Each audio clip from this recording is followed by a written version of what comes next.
कोई नहीं चाहता भारत किराए की कोक वाली इंडस्ट्री बन जाए। कोर्ट दिल्ली हाई कोर्ट ने शुक्रवार को कहा कि सरोगेसी की प्रक्रिया को रेगुलेट करने वाले कानून का मकसद सरोगेट्स के शोषण को रोकना है। कोर्ट ने कहा कि कोई नहीं चाहता कि भारत किराए पर कोक देने वाला उद्योग बन जाए। कोर्ट ने ये टिप्पणी कनाडा में रहने वाले एक भारतीय मूल के जोड़े की याचिका पर सुनवाई करते हुए की। उन्होंने सरोगेसी रूल्स 2022 के नियम 7 के तहत फॉर्म 2 में बदलाव से जुड़े केंद्र के 14 मार्च के नोटिफिकेशन को चुनौती दी थी।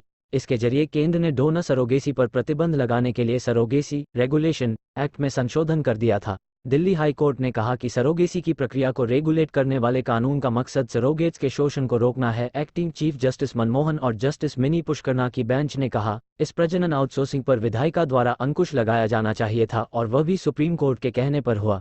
हम इससे आगे नहीं जा सकते। कोर्ट ने कहा, यह एक फायदेमंद कानून है। इसका मुख्य मकसद सरोगेट्स के शोषण पर अंकुश लगाना है। भारत अभी भी विकासशील देश है। आर्थिक कोर्ट ने कहा, गोद लेने का विकल्प भी तो है। कोर्ट ने याचिकाकर्ताओं से पूछा कि कनाडा में ही इस प्रक्रिया से गुजरने में क्या नुकसान है और जब वे वहां बस गए हैं तो वे सरोगेसी के लिए भारत क्यों आ रहे हैं। इस पर याचिकाकर्ताओं के वकील ने कहा कि उनका पूरा परिवार भारत में है और उनके पास वास्तविक मेडिकल समस्याएं हैं। इस पर कोर्ट ने कहा कि लोगों के पास बच्चा गोद लेने का विकल्प भी मौजूद है और कुछ अच्छे जोड़े उन बच्चों को गोद लेने के लिए आगे आते हैं तो उन बच्चों का जीवन बदल जाएगा। वकील ने इस बात पर सहमति दी कि गोद लेने को प्रोत्साहित किया जाना चाहिए। हालांकि उन्होंने ये भी कहा कि गोद लेने के मामले में जोड़े के साथ बच्चे का कोई जैविक संबंध नहीं होता। इस पर कोर्ट ने कहा कि यह मानसिकता बहुत गलत है। भारत जैसे देश में गोद लेने को प्रोत्साहित करने की जरूरत है। हाई कोर्ट के रुख को देखते हुए याचिकाकर्ताओं ने इस छूट के साथ अपनी याचिका वापस ले ली कि जरूरत पड़ी तो फिर अदालत आएंगे। कारणों से कई लोग इस ओर आकर्षित हो सकते हैं।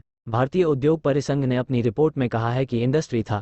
याचिकाकर्ताओं के वकील ने कहा कि वे भारतीय नागरिक हैं और एक समय में भारत $2.3 अरब की केवल काम के सिलसिले में कनाडा में रह रहे हैं। जवाब में बेंच ने कहा कि वे एक खास वजह से भारत आ रहे हैं क्योंकि यहाँ आर्थिक असमानता के चलते लोग कोक किराए पर ले सकते हैं। कोई नहीं चाहता कि ये देश कोक किराए पर लेने का उद्योग बन जाए। यह ऐसा उद्योग नहीं है जिसे अदालत को बढ़ावा देना चाहिए। विधायिका ने इस पर जरूरी फैसला लिया है। उसी देश में सरोगेसी सुविधा ले सकते